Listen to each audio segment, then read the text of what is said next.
ஏசாயா 33 அதிகாரம். கொள்ளையிடப்படாதிருந்தும் கொள்ளையிடுகிறவனும் துரோகம் பண்ணாதிருக்கிறவர்களுக்கு துரோகம் பண்ணுகிறவனுமாகிய உனக்கு ஐயோ! நீ கொள்ளையிட்டு முடிந்த பின்பு கொள்ளையிடப்படுவாய். நீ துரோகம் பண்ணி தீர்ந்த பின்பு உனக்கு துரோகம் பண்ணுவார்கள். கர்த்தாவே, எங்களுக்கு இரங்கும், உமக்கு காத்திருக்கிறோம். தேவரீர், காலையில் அவர்கள் புயமும் இக்கட்டு காலத்தில் எங்கள் இரட்சிப்புமாயிரும். அமளியின் சத்தத்தினாலே ஜனங்கள் அழிந்தோடி நீர் எழுந்திருக்கும் போது ஜாதிகள் சிதறடிக்கப்படுவார்கள். வெட்டுக்கிளிகள் சேர்க்கிறது போல உங்கள் கொள்ளை சேர்க்கப்படும்.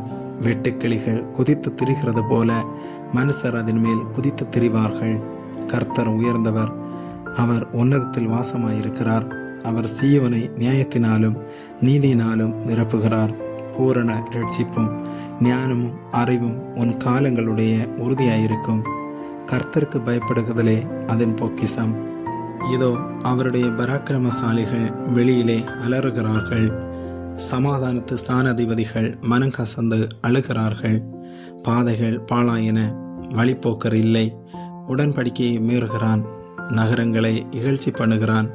மனுஷனை எண்ணாதே போகிறான். தேசம் துக்கித்து உடாய்த்திருக்கிறது.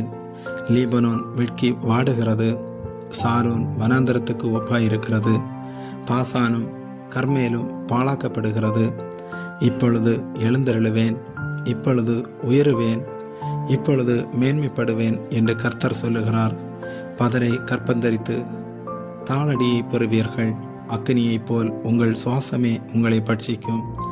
ஜனங்கள் சுண்ணாம்பை போல நீட்டப்படுவார்கள். வெட்டப்பட்ட முட்செடிகளைப் போல தீயில் எரிக்கப்படுவார்கள். தூரத்தில் உள்ளவர்களே, நான் செய்கிறதை கேளுங்கள். சமீபத்தில் இருக்கிறவர்களே, என் பராக்கிரமத்தை அறிந்து கொள்ளுங்கள் என்கிறார். சியோனில் உள்ள பாவிகள் திகைக்கிறார்கள். மாயக்காரரை நடுக்கம் பிடிக்கிறது. பட்சிக்கும் அக்கினிக்கு முன்பாக நம்மில் தரித்திருப்பவன் யார்? நித்திய ஜுவாலைக்கு முன்பாக நம்மில் தபாரிப்பவன் யார் என்கிறார்கள். நீதியாய் நடந்து செம்மையானவைகளை பேசி எடுக்கண் செய்வதால் வரும் ஆதாயத்தை வறுத்து பரிதானங்களை வாங்காதபடிக்கு தன் கைகளை உதறி இரத்தம் சிந்துவதற்கான யோசனைகளை கேளாதபடிக்கு தன் செவியை அடைத்து பொல்லாப்பை காணாதபடிக்கு தன் கண்களை மூடுகிறவனவனோ அவன் உயர்ந்த இடங்களில் வாசம் பண்ணுவான். கண்மலைகளின் அரண்கள் அவனுடைய உயர்ந்த அடைக்கலமாகும். அவன் அப்பம் அவனுக்கு கொடுக்கப்படும். அவன் தண்ணீர் அவனுக்கு நிச்சயமாய் கிடைக்கும். உன் கண்கள் ராஜாவை மகிமை பொருந்தனவராக காணும். தூரத்திலுள்ள தேசத்தை பார்க்கும். உன் மனம் பயங்கரத்தை நினைவு கூறும். கணக்கன் எங்கே? தண்டல்காரன் எங்கே? கோபுரங்களை எண்ணினவன் எங்கே? உனக்கு விளங்காத பாசையையும் அறிதற்குரிய ஒருவிதமான பேச்சையும் உடைய அந்த குரூர ஜனங்களை இனி நீ காணாய். நம்முடைய பண்டிகைகள் ஆசரிக்கப்படும் நகரமாகிய சீயோனை நோக்கிப்பார். உன் கண்கள் எருசலேமை அமெரிக்கையான தாவரமாகவும் பெயர்க்கப்படாத கூடாரமாகவும் காணும். இனி அதன் முளைகள் என்றைக்கும் பிடுங்கப்படுவதும் இல்லை. அதன் கயிறுகளில் ஒன்றும் அறந்து போவதுமில்லை.